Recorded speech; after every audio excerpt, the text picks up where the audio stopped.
भुनक्तु सह वीर्यं करवावहै तेजस्विना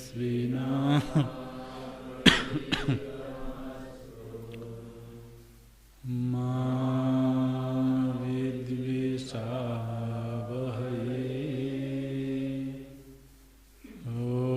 ओम शांति शांति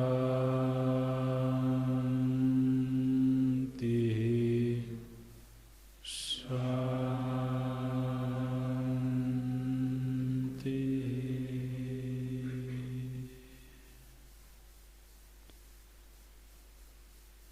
सदा शिवसमारम्भां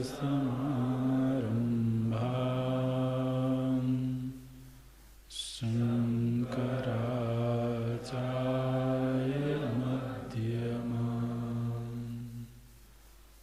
अस्मदाचार्यपर्यन्तां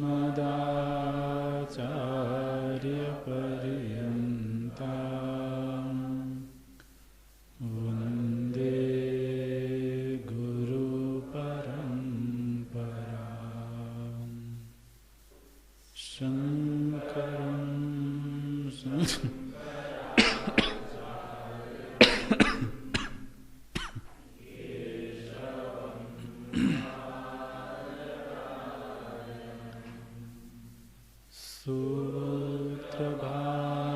सूत्रभाष्यकृतो वन्दे भगवन्तो पुनः पुनः भगवन्तो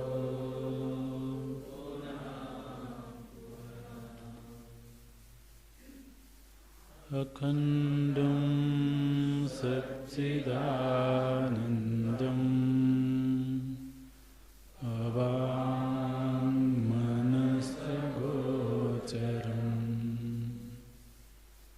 आत्मानम् अखिलाधारम्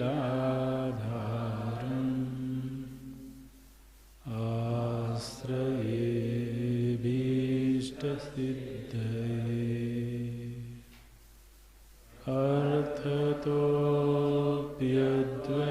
अर्थतोऽप्यद्वयानन्दा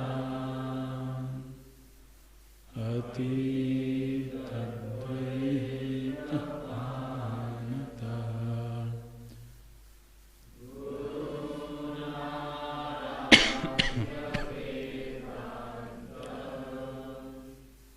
सारं भक्षे यथामति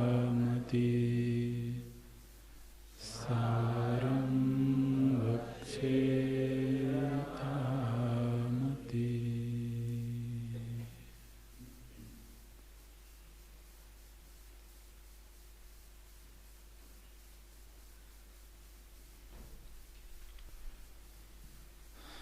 अस्य अंगानि यम नियम आसन प्राणायाम प्रत्याहार धारणा ध्यान समाधयः तत्र अहिंसा सत्य अस्तेय ब्रह्मचर्य परिग्रहः यमः शौच संतोष तपः स्वाध्याय ईश्वर प्रधानानि नियमाः करचरणादि संस्थान विशेष लक्षणानि पद्मस्वस्तिकादीनि आसनानि रेचक पूरक कुंभक लक्षणाः प्राणनिग्रहोपायाः प्राणायामाः इंद्रियाणां स्वस्व विषयेभ्यः प्रत्याहरणं प्रत्याहारः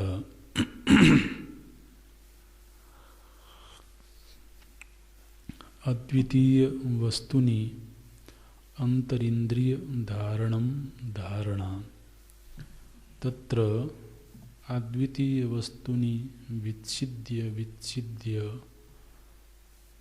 अंतरिंद्रिय वृत्ति प्रवाह ध्यानम। समाधि तो उक्तः सविकल्पकः एव।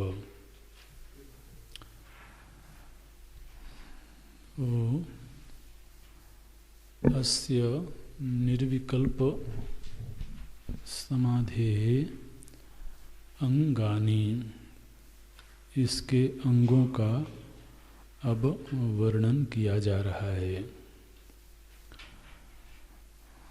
वो अंग 8 हैं: यम, नियम, आसन, प्राणायाम, प्रत्याहार, धारणा, ध्यान और सविकल्प समाधि। तत्र अहिंसा, सत्य, अस्तेय, ब्रह्मचर्य, अपरिग्रह, यमाः, शौच, संतोष, तपः, स्वाध्याय, ईश्वर प्रणिधानानि नियमाः।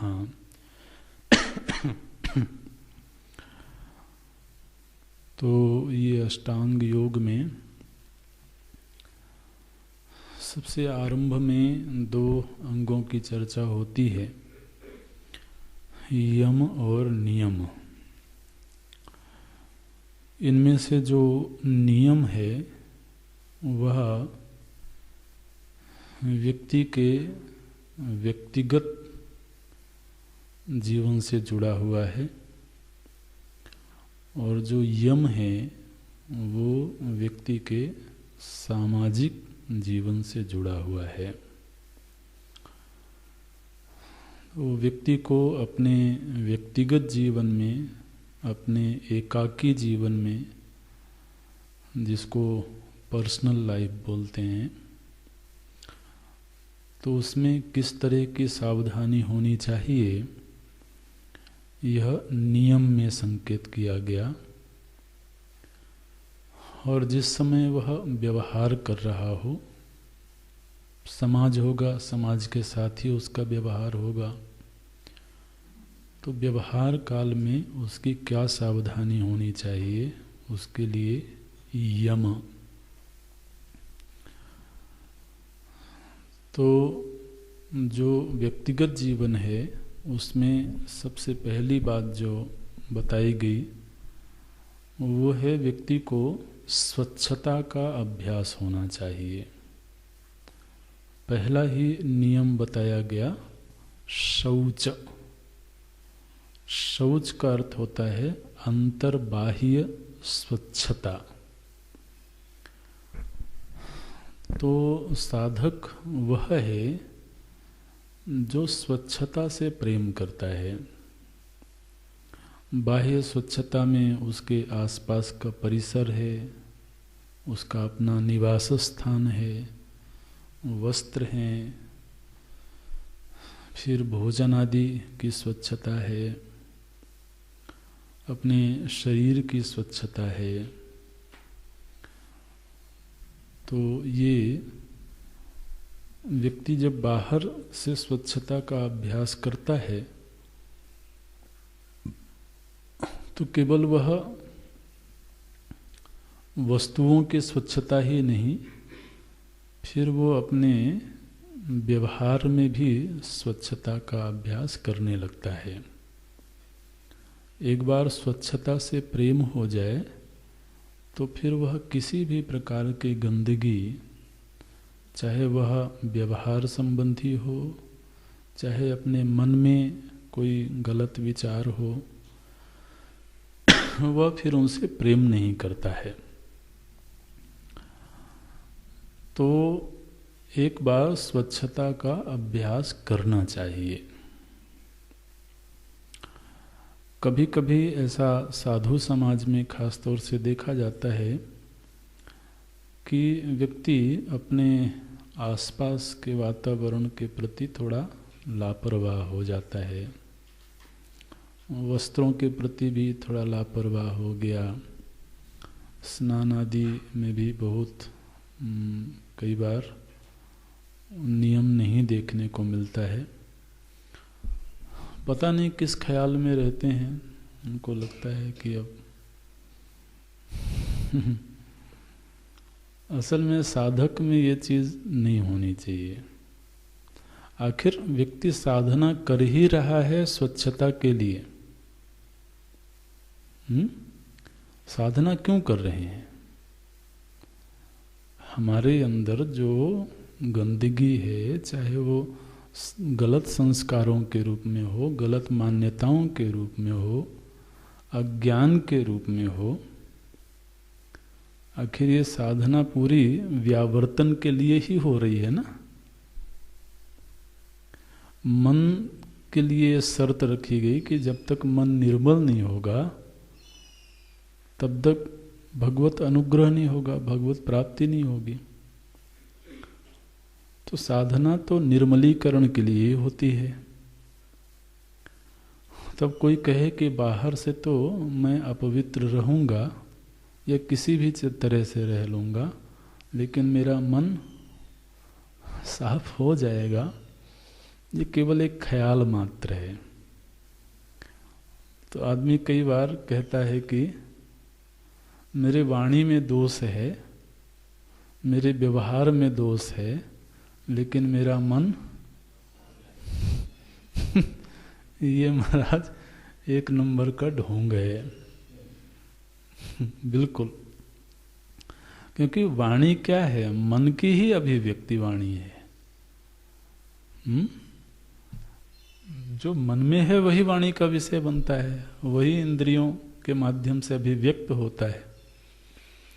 तो कोई कहे कि नहीं जी मेरा मन तो बिल्कुल स्वच्छ है, उसमें कहीं कोई कपट नहीं है, कोई छल नहीं है, लेकिन व्यवहार में कभी कुछ हो जाता है। नहीं नहीं, ये ठीक नहीं है, ऐसा हो ही नहीं सकता है। कम से कम हमारे संतों ने तो, आचार्यों ने तो ऐसा बिल्कुल भी नहीं कहा।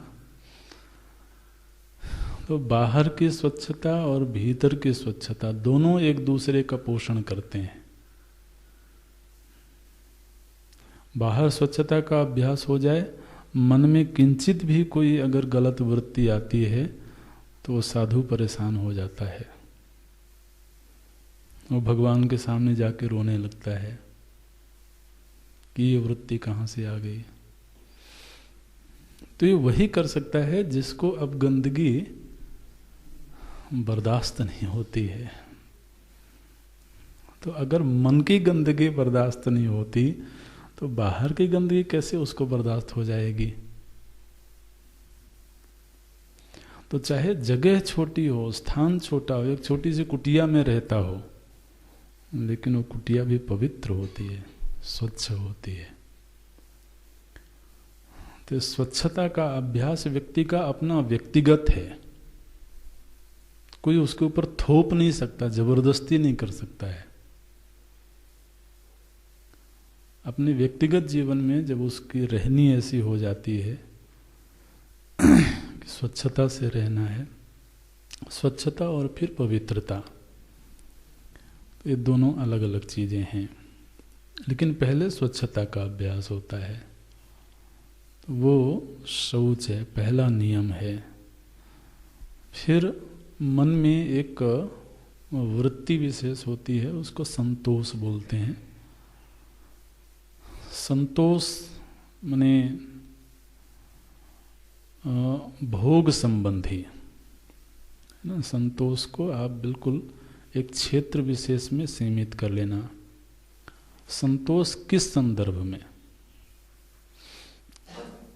बोले आज हमने इतना जप कर लिया, अब बस संतोष हो गया।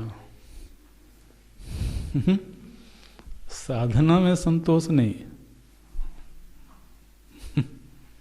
आज इतना चिंतन हो गया, बस पर्याप्त है, उसमें संतोष नहीं है। संतोष होवे भोगों में। और संतोष कब होता है? जब उसको लगता है कि चाहे कितना ही भोग भोग लिया जाए, स्थिति वैसी की वैसी ही रहेगी। तो ये जब वृत्ति उसको बनने लगती है, समझ में आने लगता है, तो फिर उसको लगता है बस ठीक है, जितना है उतना काफ़ी है। आखिर ज़्यादा हो भी जाएगा तो क्या हो जाएगा? अगर तो कोई ये गारंटी दे कि भाई इतनी चीजें हो जाएंगी तो उसके बाद इच्छा पूरी हो जाएगी, तो ऐसा तो कोई वादा करता नहीं है। तो जितनी ही चीजें संग्रहित होती हैं, इच्छा का उतना ही अंकुरण होता रहता है। हविषा कृष्ण वर्तमेव भूय एवाभिवर्धते।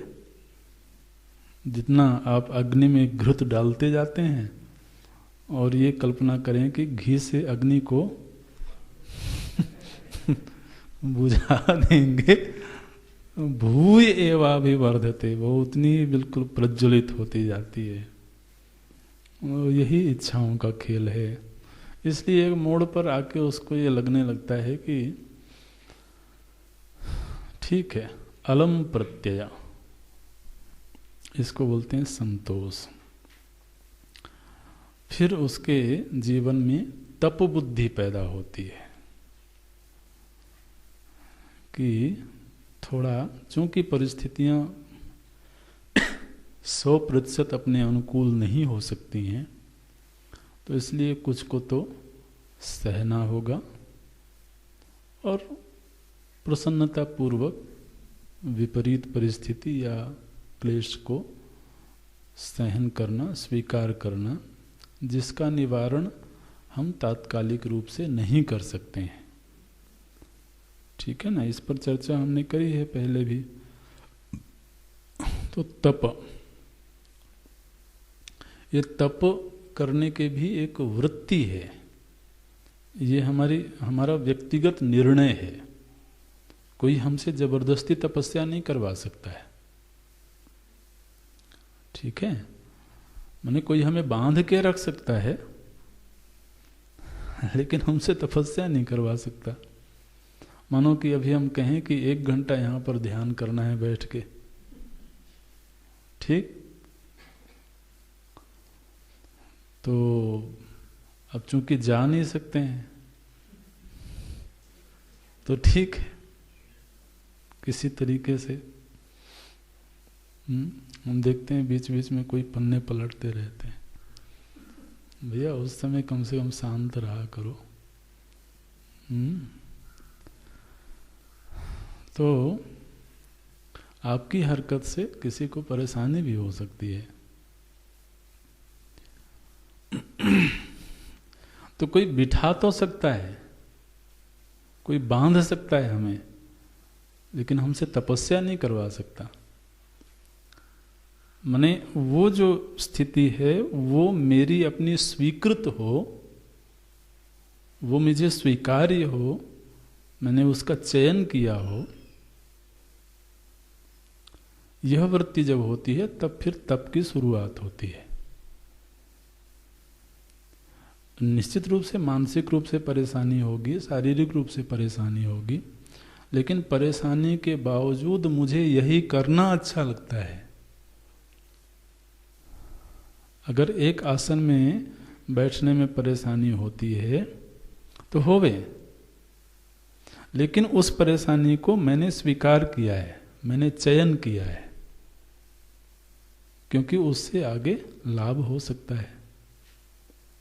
तो जब अपनी चयन की हुई परेशानी होती है जो आगे लाभ का हेतु बनती है, तो इस वृत्ति को बोलते हैं तप।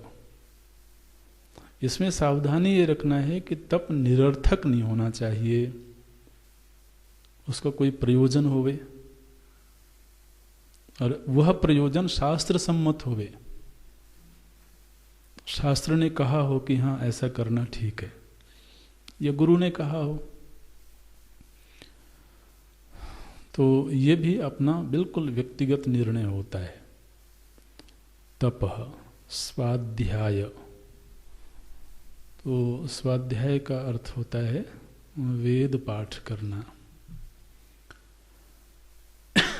वेद और शास्त्रों का पाठ करना, अध्ययन करना तो है ही, लेकिन पाठ करना भी स्वाध्याय कहलाता है।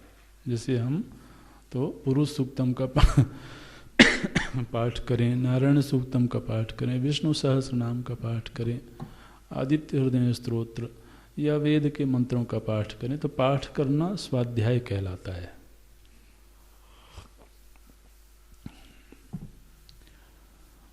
और पांचवा है ईश्वर प्रणिधानानि, ईश्वर के प्रति, अपने आराध्य के प्रति समर्पित रहना। माने जो कुछ भी जीवन में हो रहा है, चाहे वो तपस्या हो रही हो, चाहे स्वाध्याय हो रहा हो, वो सब उन्हीं की छत्र छाया में हो रहा है, उन्हीं की कृपा से हो रहा है, उन्हीं के अनुग्रह से हो रहा है। इस वृत्ति को निरंतर संभाल के रखना। उनके अनुग्रह से सब हो रहा है और आगे भी जो कुछ होगा वो उन्हीं की कृपा से होगा। इस भाव को संभाल के रखना और इसका पोषण करते रहना, तो ये ईश्वर प्रणिधान है। प्रणिधान, अपने आप को एक तरीके से उनके प्रति हमने गिरा दिया, अब तो आप ही संभालो, ये स्थिति है। ईश्वर प्रणिधानानि, तो जो ईश्वर प्रणिधान है, ये एक तो हमें हर वक्त ही अपने आराध्य को याद रखना, लेकिन साथ ही हमारी दिनचर्या में एक ऐसा कोई समय निश्चित होना चाहिए जिस समय की हम उनके साथ ही होवें।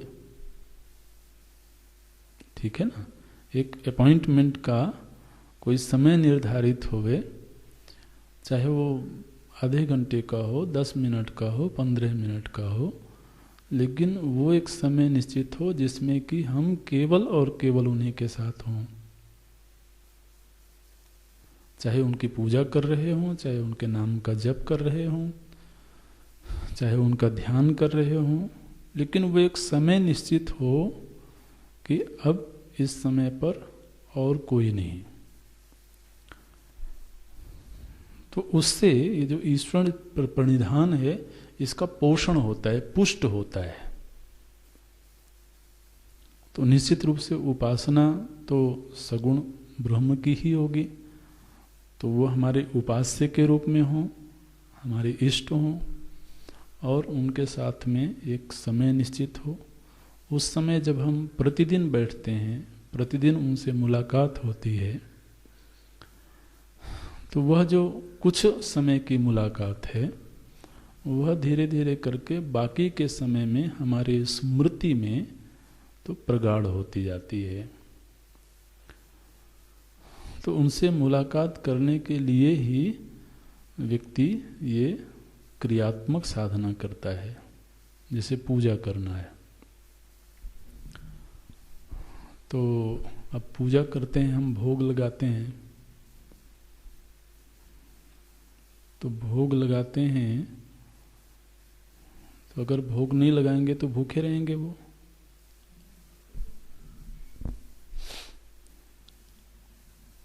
भक्त की दृष्टि में हाँ, भूखे रहेंगे वो, बिल्कुल। तो एक तो ऐसा भाव बन जाता है महाराज कि अगर आज मैं नहीं उठाऊं तो सोते ही रह जाएंगे, इसलिए उठाना भी है, नहलाना धुलाना है, होता है, वो तो है। लेकिन साथ ही साथ ये भी है कि जब हम ऐसा करते हैं, तो ऐसा करते समय कम से कम उतने काल के लिए हम केवल उन्हीं के साथ होते हैं। उस समय वहाँ और कोई नहीं होता है, और कोई नहीं होना चाहिए। इन्हीं के बगल में मोबाइल रख के बैठे हैं, बीच में दूसरे काम भी कर लेंगे, तो नहीं।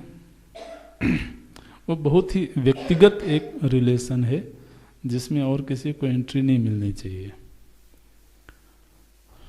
तो ये एक समय निर्धारित हो, और वह समय जब रोज रोज होता है, और जिस दिन नहीं हो जाता, उसका लोप हो किसी व्यस्तता की वजह से, उस दिन उसको खेद होता है।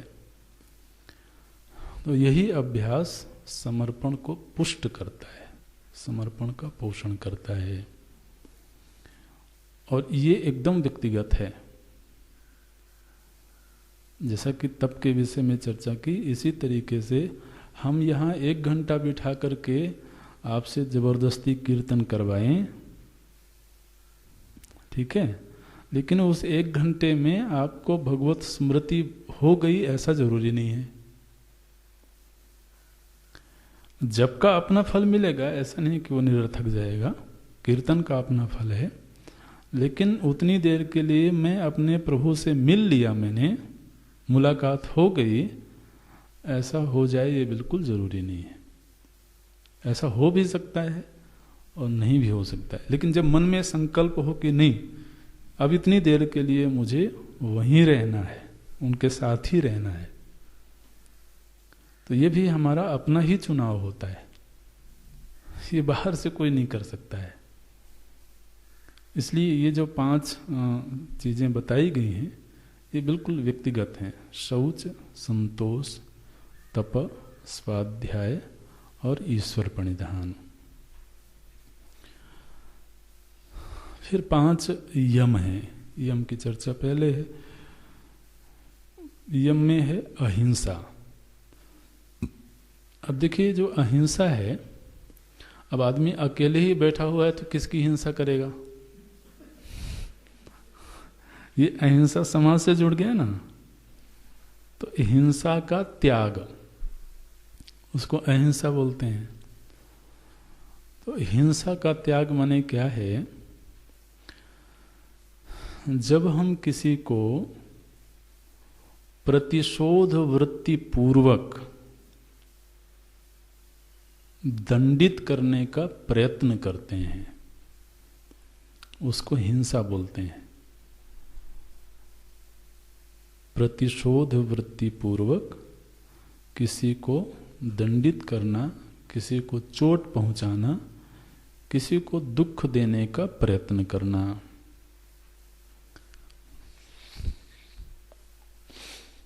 वह प्रयत्न जरूरी नहीं है कि हथियार से ही होवे, ठीक है। किसी को दुख देने का प्रयत्न केवल हथियार से ही हो ऐसा बिल्कुल जरूरी नहीं है। वो व्यक्ति के वाणी से भी हो सकता है, व्यक्ति के आचरण से हो सकता है, उसके हाव भाव से हो सकता है, लेकिन उसमें मुख्य जो वृत्ति है वो ये है कि मन में कहीं एक प्रतिशोध का भाव है, और प्रतिशोध को पुष्ट करने के लिए, उसको सफल बनाने के लिए जब हम किसी को दंडित करते हैं, दंडित करना मतलब जानबूझ करके वो दुखी हो जाए ऐसा प्रयत्न करते हैं, यह प्रयत्न हिंसा है। अन्यथा महाराज माता अपने पुत्र को दंडित करती है, लेकिन उसको हिंसा नहीं कहेंगे। गुरु शिष्य को दंडित करते हैं, उसको हिंसा नहीं कहेंगे। क्यों? दंडित तो वहां भी किया जा रहा है, और जो दंडित हो रहा है उसको दुख भी होगा उस समय, लेकिन दंडित करने के बाद भी मन में उनके प्रतिशोध वाली बात नहीं है। तो हिंसा का जो एकदम व्यावहारिक रूप दिखाई देता है, लोग कहते हैं, वो ये है कि किसी को दंड ना देना, किसी को दुख ना पहुंचाना, लेकिन वो पूरी बात नहीं है। हम कई बार व्यक्ति को ये अधिकार देते हैं कि वो किसी को चोट पहुंचावे, हम किसी को अधिकार देते हैं कि वो किसी को दंडित करे। अभी तो उतना नहीं देखने को मिलता है, नहीं तो महाराज माता पिता शिक्षक को ये अधिकार देते थे कि आपने इसको दंडित क्यों नहीं किया, आपने इसको मारा क्यों नहीं। तो वो अधिकार कई बार दिया जाता है, समाज के द्वारा दिया जाता है, शास्त्र के द्वारा दिया जाता है, इस शर्त के साथ में कि आप दंडित करो प्रतिशोध की वृत्ति से नहीं, हित भावना से। तो अहिंसा क्या हुई? अहिंसा माने दंडित नहीं करना, ऐसा नहीं। ठीक है, अगर जरूरत नहीं पड़े तो नहीं करना। ऐसा नहीं कि फिर अब दंडित करने का अधिकार मिल गया कि जहां अधिकार नहीं है वहां भी हम दंडित किए जा रहे हैं। बोले मैंने सबकी जिम्मेदारी ले ली है, आज से हॉस्टल में कोई उपद्रव नहीं मुझे।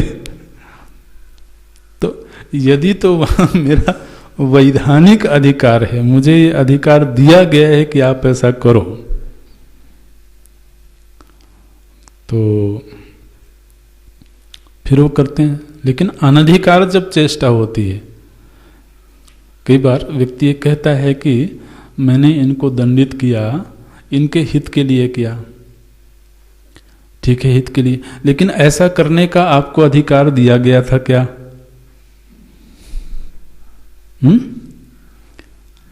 तो जहां अधिकार हो, ये जो शर्तें हैं ना, ये सब ध्यान में रखना। जहां अधिकार हो वहां पर प्रतिशोध वृत्ति त्याग करके केवल हित भाव से किसी को दंड देना, यदि जरूरत पड़े तो, अन्यथा यथासंभव किसी को भी कष्ट नहीं देने का संकल्प मन में होवे, ये अहिंसा है। जितना संभव। महाराज साधु तो दूसरे को दंड क्या देगा, बल्कि कोई अगर पीड़ित हो तो उसकी पीड़ा को देख करके वो पीड़ित हो जाता है। उसमें कोई बहुत मैंने दंडित करने की, किसी को कष्ट देने की कोई मानसिक इच्छा नहीं होती है। कई बार तो ऐसा लगता है कि जैसे मजबूरी में ऐसा करना पड़ रहा है क्योंकि ऐसा करने में ही किसी का हित हो सकता है, तो फिर वो कोई अनुशासन करते हैं, अन्यथा कोई कष्ट ना मिले। देखिए, इसी का फिर एक्सट्रीम रूप देखने को मिलता है दूसरे धर्मों में।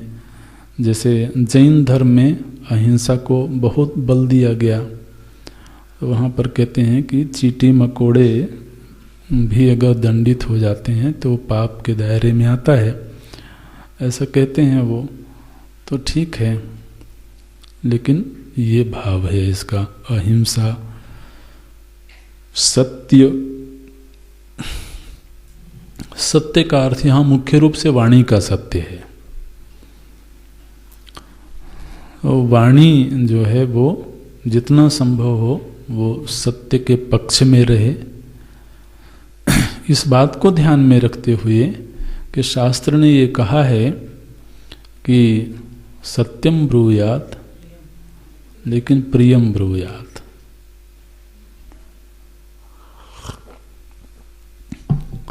और उसी शास्त्र ने यह भी कहा है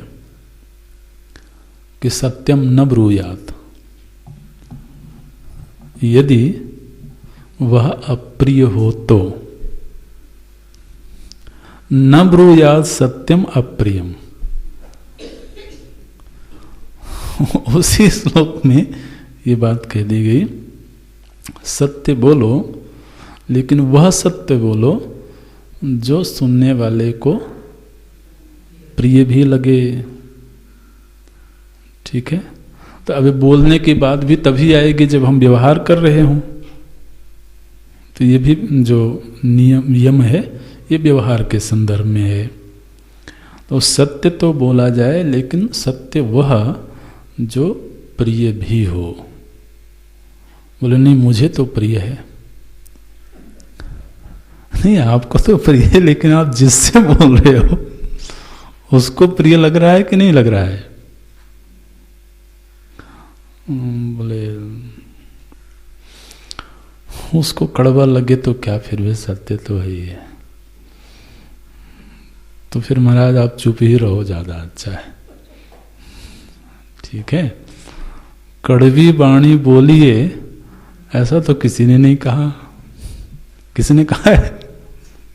यही आदेश दिया गया, मीठी वाणी बोलिए। तो अब कोई कहे कि अगर मीठी वाणी है तो उसमें असत्यता है, तो आपने ऐसा विभाग कर दिया है कि अगर सत्य होगी तो और मीठी होगी तो वो सत्य नहीं होगी। नहीं, ये सब अपनी कमजोरियों को कहीं ना कहीं जस्टिफाई करने की बातें हैं। शास्त्र ने कहा सत्यम ब्रूयात प्रियम ब्रूयात। प्रिय वही होती है जो मीठी होती है। धीरे से उन्होंने क्या कह दिया कि प्रिय का मतलब है कि उसमें मिठास होवे। न ब्रूयात सत्यम अप्रियम। और यदि वो अप्रिय लगने वाली हो तो आप महाराज सत्य भी मत बोलो, फिर चुप ही रहना ठीक है ऐसे। और तीसरी जो शर्त वाणी के विषय में रखी गई वो है हित।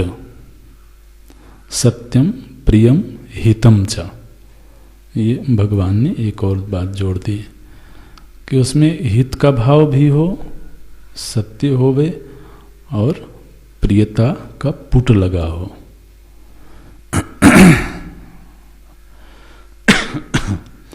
तो सत्य अस्तेय अस्तेय। स्तेय माने होता है चोरी करना। तो चोरी नहीं करना अस्तेय।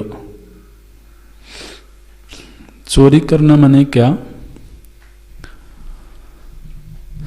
माने जिस चीज पर जिसका वैधानिक अधिकार है, इसको एक शब्द बोला जाता है स्वत्व। किसी के स्वत्व का हरण करना। बिल्कुल स्तेय को अगर बहुत सटीक परिभाषा में बांधना हो तो किसी के स्वत्व का हरण करना चोरी कहलाता है।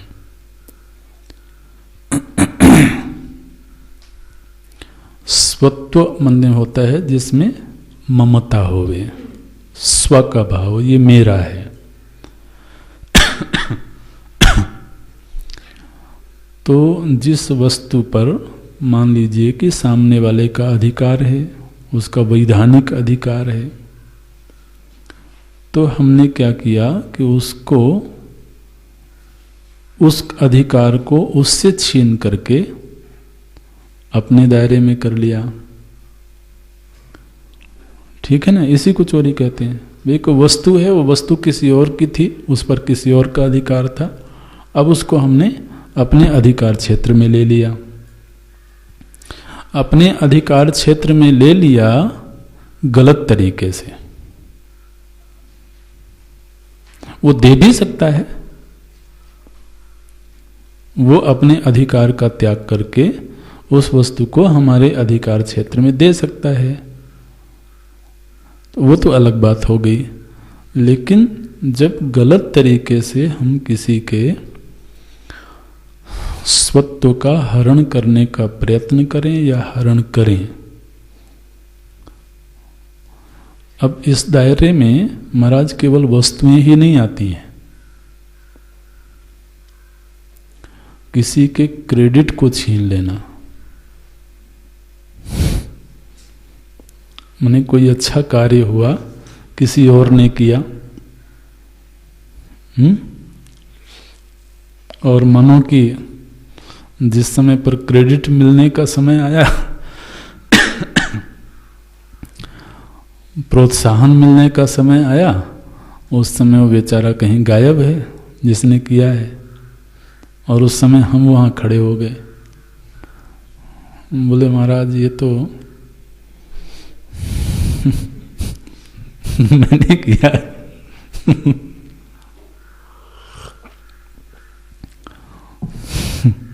आप देखते होंगे सेवा वगैरह में सब चलता रहता है। ये तो सब आपके अनुभव की बातें हैं। तो होता है, बड़ी साज सज्जा हुई, सुबह से लगे हुए थे, और सजा वजा करके जब कार्यक्रम का समय हुआ तो आदमी जाता है थोड़ा कपड़े बदलने, तैयार होने, तब तक मानो कि गुरुजी आ गए और जिसने सब किया था वो तो गया हुआ है और हम वहां पर खड़े। तो उन्होंने प्रशंसा करी, बड़ी अच्छी सजावट। हाँ, हम लोगों ने किया है। अच्छा, ये होता है महाराज, इसको भी चोरी बोलते हैं।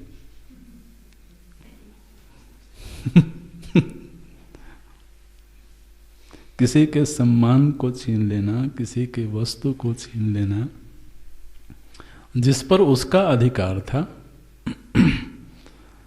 तो ये साधक के जीवन में ये शोभा नहीं देती है। अस्तेय, ब्रह्मचर्य, इंद्रिय संयम का जीवन, ये भी एक बड़ी साधना है व्यक्ति के व्यावहारिक जीवन से जुड़ी हुई। यथासंभव व्यक्ति को ब्रह्मचर्य का अभ्यास करना चाहिए। वैसे तो ब्रह्मचर्य का जो शास्त्रों में अर्थ किया गया वो किया गया तो गुरुकुल वास करना और गुरु के निर्देशन में रह करके जीवन जीने का अभ्यास करना, इसको ब्रह्मचर्य बोला गया। तो अंतेवासी होकर के जीवन जीना ये है। लेकिन साथ ही इंद्रिय संयम भी बहुत जरूरी है। तो वो ब्रह्मचर्य का जितना अभ्यास होता है उतना ही व्यक्ति के व्यक्तित्व में तो तेज का विकास होता है। इसलिए इसका अभ्यास साधक को तो अवश्य में वो करना चाहिए। और अपरिग्रह, परिग्रह माने होता है संग्रह करना और अपरिग्रह माने संग्रह नहीं करना। संग्रह किस चीज का? तो निश्चित रूप से बाह्य वस्तुओं का, जो वस्तुएं हमारे कंफर्ट का हेतु बनती हैं, सुख का हेतु बनती हैं, तो ऐसी वस्तुओं को व्यक्ति संग्रह करता है। वो एक सहज ही वृत्ति होती है आदमी में। लेकिन संग्रह किस सीमा तक? भाई एक तो यह है कि शरीर की जरूरतें हैं। शरीर को अगर स्वस्थ रहना है तो मौसम के अनुसार उसको वस्त्र की जरूरत है, खान पान की जरूरत है, घर की जरूरत है, विश्राम के लिए तो अन्य साधनों की जरूरत है। तो जो अनिवार्य जरूरतें हैं उनके लिए तो उसे कुछ चीज़ों का संग्रह करना होगा। लेकिन जब व्यक्ति जब कभी कभी व्यक्ति के मन में ये वृत्ति आ जाती है कि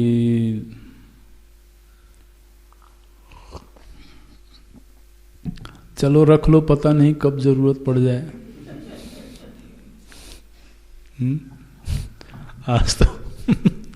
आज तो जरूरत, कोई कहता है भाई नहीं जरूरत है तो क्यों रख रहे हो? बोले नहीं, पता नहीं कब जरूरत। तो इसको बोलते हैं संग्रह की वृत्ति। महाराज ये जो संग्रह की वृत्ति है ये कितनी चीजों का संग्रह करवा लेगी, इसका कोई फिर ठिकाना नहीं होता है। घर भरता चला जाता है धीरे धीरे करके।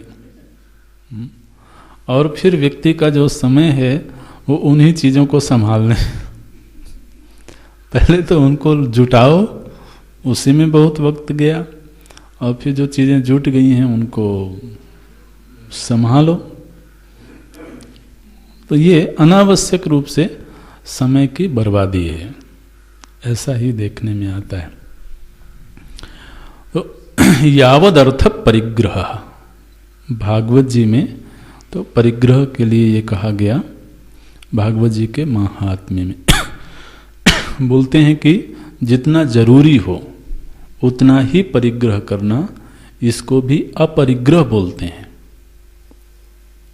यावद अर्थ परिग्रह, ये अपरिग्रह की परिभाषा की गई महाराज। जितना जरूरी है केवल उतना ही संग्रह करना, ये अपरिग्रह है। तो ये भी केवल वस्तुओं के संदर्भ में ही नहीं देखना, इन सब का बहुत विस्तार है। अभी तो चूंकि हमको आगे बढ़ना है इसलिए संक्षेप में ही चर्चा कर रहे हैं। तो ये अपरिग्रह वस्तुओं से संबंधित है, खान पान से संबंधित है और अपने मानवीय संबंधों से संबंधित भी है।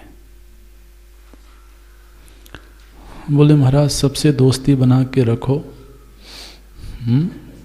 पता नहीं कब कौन काम आ जाए तो लाओ बनाओ दोस्ती यही करो, फिर सुबह से शाम तक सभी के कमरे में जा जा करके दोस्ती बनाओ। नहीं, उसका कोई लाभ नहीं है, कोई लाभ नहीं है। इसका मतलब ये नहीं कि सबसे दुश्मनी कर लेना, मैंने ये है कि आदमी को थोड़ा विवेकी तो स्वयं भी होना पड़ेगा। तो जितना संभव हो तटस्थ रहने का अभ्यास करना चाहिए, लेकिन जहाँ अनिवार्य हो वहाँ व्यक्ति से, तो मान लो किसी को कोई सेवा की आवश्यकता है तो बोले नहीं जी अब तो हम तटस्थ रहने लगे हैं आज से अब हमें कोई मतलब नहीं है, तो नहीं है, ऐसा नहीं महाराज। हमारे तो शास्त्र साधु बनने की सलाह देते हैं। तो वैसे तो पेड़ पौधे भी तटस्थ रहते हैं, तो ऐसे नहीं। लेकिन बहुत ज़्यादा व्यवहार में घुस जाना या बहुत ज़्यादा बिल्कुल तटस्थ हो जाना, एक मध्यम मार्ग जो है, सभी के साथ एक समरसता भी बनी रहे। क्योंकि वातावरण में जब समरसता होती है तो हम फिर निश्चिंत हो करके अपने साधन भजन में लग पाते हैं। तो उसमें भी बहुत ज़्यादा संबंधों का परिग्रह करने की मन में इच्छा नहीं रहनी चाहिए। ये यम है, अहिंसा सत्य अस्तेय ब्रह्मचर्य परिग्रह यमः, शौच संतोष तप स्वाध्याय ईश्वर प्रणिधानानि नियमाः।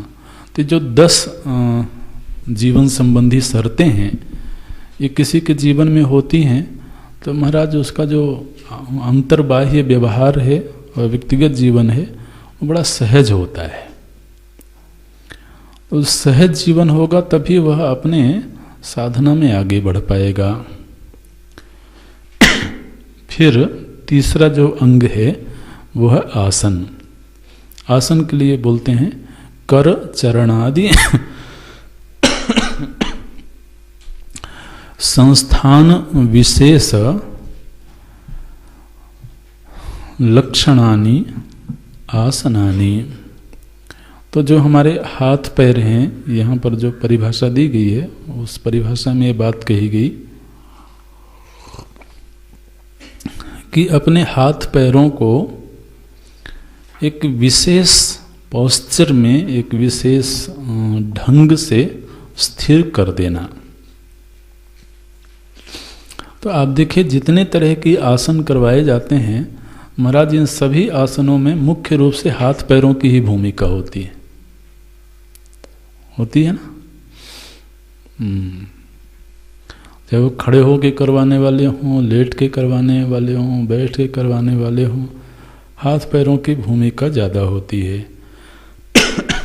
तो इन हाथ पैरों को एक विशेष ढंग से स्थिर कर देना, क्या बोल रहे हैं, संस्थान विशेष लक्षणानि, माने एक स्थान में एक ही तरीके से इनको स्थिर करने का अभ्यास करना, ये आसन कहलाता है। तो योग दर्शन में तो आसनों की बहुत ज़्यादा चर्चा है नहीं, लेकिन योग मतलब योग सूत्र में, लेकिन अन्य जो योग संबंधी ग्रंथ हैं उनमें आसनों की चर्चा है विस्तार से। लेकिन उन समस्त आसनों का जो प्रयोजन है वो इतना ही है कि शरीर इस तरीके से स्वस्थ रहे, फ्लेक्सिबल रहे, ताकि जब वह ध्यान करने बैठे तो उसे अंग में किसी प्रकार की पीड़ा आदि का या चंचलता आदि तो उसे परेशान ना करें। उसके लिए ही वो तरह तरह के आसन करके अपने शरीर को थोड़ा तो स्वस्थ बनाता है, स्थिर बनाता है। आसन की परिभाषा जो वहाँ की गई, स्थिरम सुखम आसनम, तो एक तो स्थिरता होवे और उसमें सुख भी होवे। ऐसा नहीं है कि अब हमने ज़बरदस्ती अपने शरीर को तान के रखा हुआ है और उसमें कष्ट भी हो रहा है, तो उससे क्या होता है कि व्यक्ति का ध्यान फिर तो उस कष्ट में ही ज़्यादा जाता है, उससे ध्येय चीज़ तो छूट जाती है। तो इसलिए वहाँ पर सुख भी बोल दिया, लेकिन सुख के साथ ये नहीं कहा कि चंचलता में सुख मिले, स्थिरम भी कहा है वहाँ। तो अब ये हमें अभ्यास करना होगा कि किस तरह के आसन में हम दीर्घ काल तक बैठ सकते हैं और उसमें सुखपूर्वक बैठ सकते हैं। शुरू में अगर ऐसा नहीं होता है तो उसका एक अभ्यास होता है, सतत अभ्यास होता है। लेकिन महाराज एक बार किसी आसन विशेष में बैठने का अभ्यास हो जाए, और ध्यानाभ्यासी के लिए कुछ 2-3 आसन ही बताए गए हैं, पद्मासन है, सुखासन है, तो यहाँ पर जैसे नाम लेते हैं पद्म, स्वस्तिक आदिनी। तो जिस आसन में व्यक्ति सहजता से बैठ सके, और एक बार जब बैठने का अभ्यास हो जाता है तो फिर महाराज अगर उस आसन में बैठने को ना मिले तो दिक्कत होने लगती है। अब जैसे किसी घर पे गए, सोफे में बैठे हैं, अब सोफे की मर्यादा ये है कि आप पैर नीचे करके बैठो, माने सभ्यता तो यही कहती है, जो सोफा वाली सभ्यता है। लेकिन पता चला कि थोड़ी देर तक बैठे बैठे लगा कि नहीं, अब ज़्यादा देर नहीं बैठते, तो अपना धीरे से पैर समेट लिया आज सोफे में ही। अब किसी को बुरा लगे तो लगे, क्या करें। लेकिन उसी में सुख मिलता है, वो अंग फिर उसी ढंग से रहने में सुख महसूस करते हैं। तो ये अच्छा है, ये होना चाहिए साधक के लिए। तो बोलते हैं कि पद्म स्वस्तिकादीनि आसनानि। फिर है प्राणायाम। प्राणायाम के लिए रेचक, पूरक, कुंभक लक्षणाः प्राण निग्रह उपायाः। प्राण को निग्रहित करने के उपाय। प्राण को निग्रहित करने का अर्थ है प्राणों को सम करना। जैसे अभी जब हमारा प्राण पर ध्यान नहीं होता है, उस समय पर प्राणों की गति किस तरीके से हो रही है वो हमको मालूम नहीं होती है। तो ऐसा नहीं होने से तो योग दर्शन के आचार्यों ने कहा कि फिर जो प्राण वायु है इवन, वो भी जितनी मात्रा में शरीर को चाहिए उतनी मात्रा में कई बार नहीं मिलती है। तो फिर वह जब प्राण पर ध्यान केंद्रित करता है, माने श्वास प्रश्वास पर ध्यान केंद्रित करता है, तो धीरे धीरे वो सम होने लगता है। और प्राणों के सम होने से जो शरीर की बाकी क्रियाएं हैं वो क्रियाएं भी धीरे धीरे उससे ट्यून्ड होती हैं और उनमें समता आने लगती है। तो यहाँ तक आचार्यों ने कहा कि ये जो प्राणों की विषमता है यही शरीर में अनेक तरह के रोगों को जन्म देती है, ये तक कह दिया। इसलिए भागवत जी में ये परिभाषा आई, प्राणायामेन देह दोषान। प्राणायाम के द्वारा क्या करना चाहिए, बोले देह के दोषों का निवारण करना चाहिए। तो उसके लिए प्रक्रिया बताई जाती है, रेचक, पूरक, कुंभक। तो रेचक मतलब प्राणवायु को बाहर छोड़ देना। हाँ, पूरक मतलब अपने भीतर, शरीर के भीतर प्राणवायु को लेना पर्याप्त पूरी मात्रा में, जितनी जरूरत है उतनी मात्रा में। और कुंभक, कुंभक माने अगर बाहर छोड़ दिया तो थोड़ी देर के लिए उसी स्थिति में अपने आप को स्थिर रखना, या लिया है तो फिर उसी स्थिति में थोड़ी देर तक रोक के रखना। तो दोनों ही रेचक में भी और पूरक में भी। तो इसका अभ्यास, अब इसके लिए प्राणायाम की बहुत सारी पद्धतियां हैं शास्त्रों में, आजकल तो काफ़ी प्रचार भी है। तो इससे क्या होता है, बोले ये रेचक पूरक कुंभक आदि ये प्राण निग्रह के उपाय हैं। ऐसा करने से प्राण निग्रहित होता है। निग्रहित होता है का अर्थ है वह सम होता है, उसको जिस गति से प्रवाहित होना चाहिए वह गति उसको प्राप्त हो जाती है। तो ये प्राणायाम हमने पूर्व में पढ़ा है कि प्राण को सम करने से तो मन में भी समता का अभ्यास होता है। प्राण बंधना तो मन भी लीन होता है। तो मन और प्राण इन दोनों का आपस में एक संबंध है। तो साधक को तो मन को स्थिर करना है, तो उसमें प्राणायाम भी सहयोग करता है। तो प्राणायाम से दो लाभ दिखाई दे रहे हैं। एक तो शारीरिक स्वास्थ्य दिख रहा है और दूसरा मन को भी स्थिर करने में सहायता दिखती है। अच्छा, फिर है प्रत्याहार। प्रत्याहार के लिए बोलते हैं इंद्रियाणाम स्वस्व विषयेभ्य प्रत्याहरणम। प्रत्याहार मने वापस बुला लेना।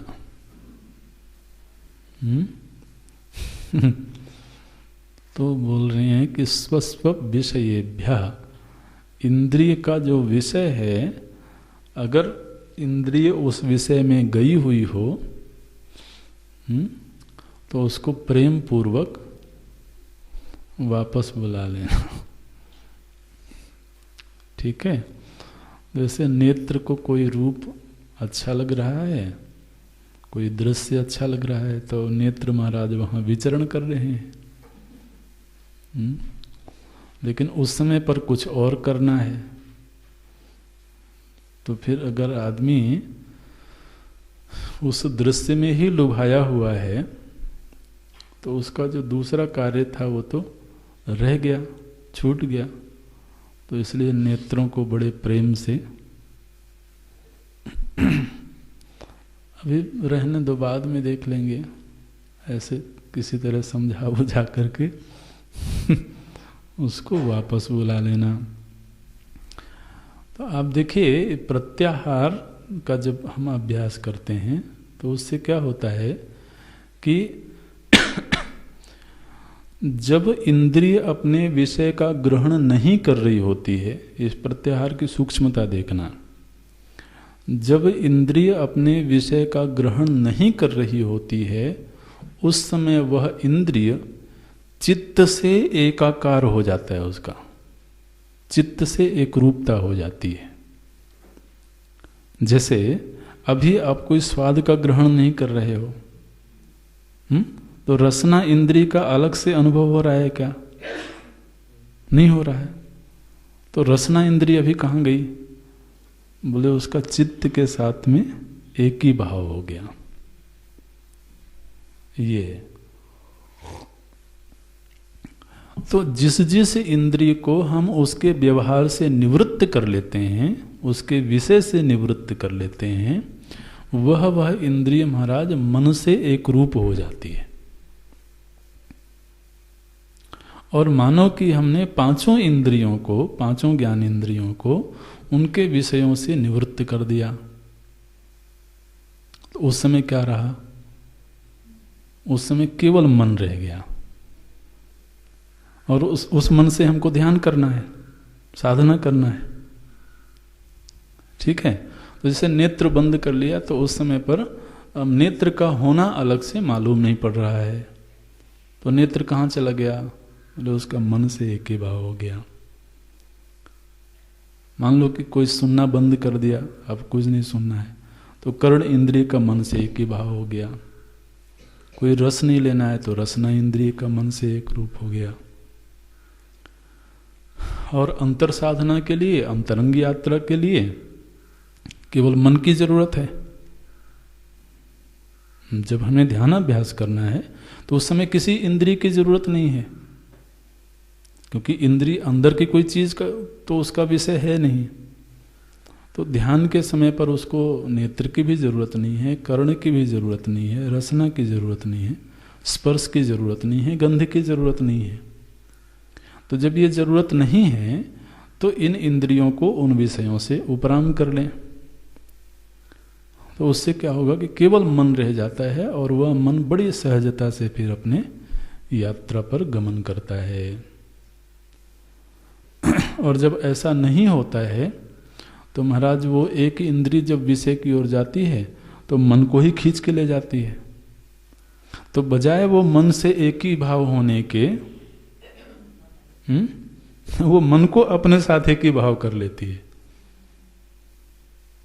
इंद्रिय जब अपने विषय से परावृत हो जाएगी तो स्वयं मन के प्रति समर्पित हो जाएगी। लेकिन इंद्रिय अगर विषयोन्मुखी हो गई तो मन को अपने प्रति समर्पित कर लेगी। तो उस समय पर मनीराम उसके सामने सरेंडर कर देते हैं, चलो भाई तुम्हारा काम ही कर लेते हैं। ये स्थिति होती है। तो इसलिए प्रत्याहार की भूमिका है। बोलते हैं इंद्रियाणाम स्वस्व विषयेभ्य प्रत्याहरणम प्रत्याहारः। अच्छा, तो यहाँ तक की जो साधना है वो तो बहिरंग साधना है, बाहर की साधना है। तो जैसे आसन है वो शरीर के अंगों से संबंधित है, प्राणायाम है वह प्राण से संबंधित है, और प्रत्याहार इंद्रियों से संबंधित है। तो तीन साधनाएं तीन धरातल पर हैं। आसन स्थूल शरीर से संबंधित, फिर प्राणायाम प्राणमय कोश से संबंधित, प्राण शक्ति से संबंधित, और प्रत्याहार इंद्रियों से संबंधित है। तो इसने अपने कार्यकरण संघात को एक तरीके से साधना के लिए तैयार कर लिया। अब जब उसका कार्यकरण संघात साधना के लिए तैयार हुआ, अंतरंग साधना के लिए, तो फिर आगे की जो साधना है वो अंतरंग है। उसमें है धारणा। तो धारणा के लिए कहते हैं अद्वितीय वस्तुनि अंतर इंद्रिय धारणम धारणा। तो अंतर इंद्रिय, अब देखिए यहाँ पर हमारे मन को भी इंद्रिय संज्ञा दी गई है। लेकिन यह मन कैसा है? बोले ये अंतर इंद्रिय है, और 10 बहिर इंद्रियां हैं, वो कर्म इंद्रियां और ज्ञान इंद्रियां। तो ये जो अंतर इंद्रिय है अर्थात अंतःकरण है, इस अंतःकरण को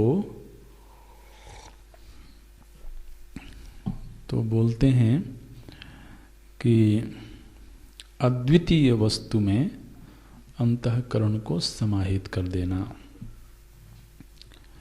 धारण कर लेना। जैसे लोग बोलते हैं ना, धारण कर लिया, मैंने इसको धारण कर लिया, मैंने ग्रहण कर लिया। तो इसी तरीके से जो व्यक्ति का अंतःकरण है, मन है, बुद्धि है, यह अद्वितीय वस्तु, चूंकि यह वेदांत का प्रसंग है, तो यहाँ पर ध्येय वस्तु तो केवल अद्वितीय वस्तु है। इसलिए वह जो अद्वितीय वस्तु है उसी को चित्त में धारण करके रखना। योग में परिभाषा दी गई, देश बंधा चित्तस्य। तो चित्त को किसी एक देश में बांध देना। देश माने स्थान विशेष में या वस्तु विशेष में चित्त को बांध के रखना। तो यहाँ पर देश की जगह पर है वस्तु, अद्वितीय वस्तु। मैंने अपने चित्त को उस अद्वितीय वस्तु में ही लगाए रखना। उसको लगाए रखने में चाहे भले थोड़ी मेहनत लग रही हो, तो मेहनत लग रही हो तब भी उसी में लगाए रखना। इसको बोलते हैं धारणा। अद्वितीय वस्तुनि अंतरिंद्रिय धारणम, धारणा। तो महाराज वो जो अंतर इंद्रिय बार बार छिटक के चली जाती है, बार बार वो भागती है, बार बार भागती है, तो उसको फिर से लगाना, फिर से भागे, फिर से लगाना, ऐसे होता है। जैसे योग में भी बहुत तरह के अभ्यास करवाए जाते हैं। बोलेंगे कि आप एक बिंदु में अपने ध्यान को एकाग्र कर दो, माने नेत्रों को केंद्रित कर दो। तो अगर कोई अभ्यास करता है तो उसको मालूम है कि उस समय पर नेत्र उसको छोड़ के बाकी सब देखना चाहते हैं।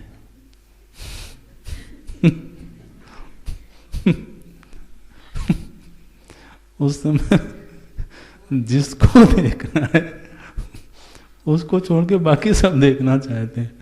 तो उस समय क्या करता है आदमी, बिल्कुल जबरदस्ती अपने आप को उसमें केंद्रित करने का प्रयत्न करना है। तो ये प्रयत्न होना चाहिए। इस प्रयत्न को ही देश बंधा, महर्षि पतंजलि ने कहा कि उसको बांध के रखना। एक बार उसका रहने का अभ्यास हो गया, फिर आप चाहे रस्सी खोल दो, फिर वो कहीं नहीं जाएगा। लेकिन वहाँ पर बंधा शब्द बोलते हैं कि इसको अभी बांध के रखना है, क्योंकि आप जैसे ही कुछ खुला छोड़ा तुरंत ही भाग जाएगा। तो बांधने में फिर थोड़ा प्रयत्न भी होता है उसमें। तो बोलते हैं जो अद्वितीय वस्तु है, जिसका श्रवण हुआ है, मनन हुआ है, उसी में चित्त को बार बार बांध के रखना। जब थोड़ा थोड़ा उसमें बंध के रहने का अभ्यास होने लगा, जब थोड़ा सहज हो गया, तो फिर ध्यान होता है। तत्र अद्वितीय वस्तु ने उसी अद्वितीय वस्तु में, जिसमें पहले बहुत प्रयत्न पूर्वक अभ्यास करना पड़ रहा था, अब उसमें अंतरिंद्रिय वृत्ति प्रवाह, अब उसमें चित्त की वृत्ति का प्रवाह होने लगा। लेकिन वह प्रवाह भी कट कट के होता है, माने बीच बीच में उसमें खंड हो जाता है। तो बोलते हैं विच्छिद्य विच्छिद्य, बीच बीच में कट जाए तो ठीक है, उसको पुनः संभाल लिया, फिर से कट गया तो फिर से संभाल लिया। लेकिन अब पहले जितनी मेहनत करनी पड़ती थी धारणा के समय में, अब उतनी मेहनत की जरूरत नहीं पड़ती है। देखिए, ये जो धारणा की स्थिति है, इसमें होता ऐसा है कि ऐसा लगता है कि जैसे कोई चीज़ अगर बहुत स्वादिष्ट न होवे शुरू शुरू में, मान लीजिए, लेकिन वो हमारे लिए गुणकारी होवे, हमारे लिए हितकारी होवे, तो उसको प्रयत्न पूर्वक हमें ग्रहण करना पड़ता है। हालांकि अंदर से हो सकता है कि थोड़ा रिजेक्शन होवे, थोड़ा उसको छोड़ने की वृत्ति होगी, लेकिन इसके बावजूद हम जानते हैं कि यह गुणकारी है, लाभकारी है, तो हम प्रयत्न पूर्वक उसको ग्रहण करते हैं। लेकिन कालांतर में जैसे जैसे उसका स्वाद डेवलप हो गया, फिर वह रुचिकर लगने लगती है। तो इसी तरह से महाराज आप देखिए, ये तो बड़ी सूक्ष्म साधना है, अंतरंग साधना है, लेकिन जो बाह्य साधनाएं होती हैं ना, यहाँ तक कि जो कला की साधना है, आप किसी संगीतकार के शागिर्द बने, शागिर्द बनते हैं महाराज, चेला बनते हैं ना पहले, तो आप शागिर्द बने, बोले महाराज हमको हारमोनियम सिखाइए। तो शुरू में सरगम की 2-4 बातें बता देते हैं, बोले बेटा अब इसी को अभ्यास करते रहो। अब वो सारे का लगा हुआ, कुछ दिनों तक तो हुआ, 1 हफ्ते तक, फिर गया, गुरुजी कुछ और बताइए, बोले नहीं 1 हफ्ता और करो। अब क्या होता है, शुरू शुरू में उत्साह होता है तो थोड़ा मन लगता है, लेकिन फिर नीरस होने लगता है वो। अब इसी क्योंकि वो तो इस इच्छा से गया था कि बस 2-4 दिन सीखूंगा और बिल्कुल गाने गाना शुरू कर दूंगा। लेकिन महाराज वो जब अभ्यास होता है, अब वो तबला बजाने गया तो टन 2-3 चीजें सिखा दिया उसने, और फिर बोले कि अभी इसका अभ्यास करते रहो। तो अब उसमें शुरू में कई बार रस नहीं मिलता है।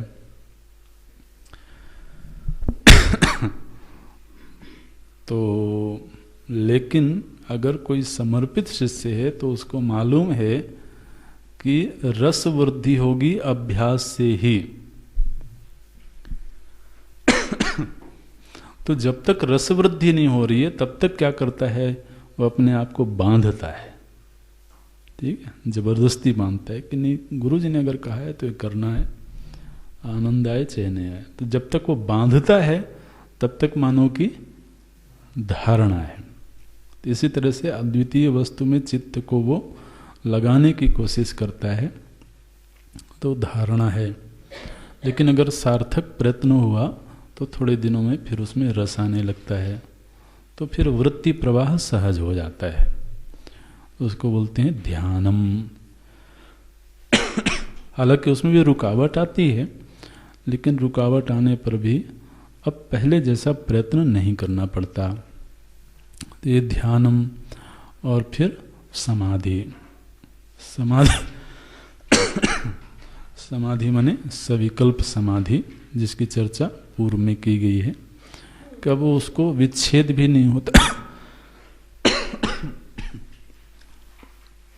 अब सहज हो गया, उसमें विच्छेद भी नहीं है, लेकिन त्रिपुटी का भान बना हुआ है, वो सविकल्प समाधि है। ओम ओम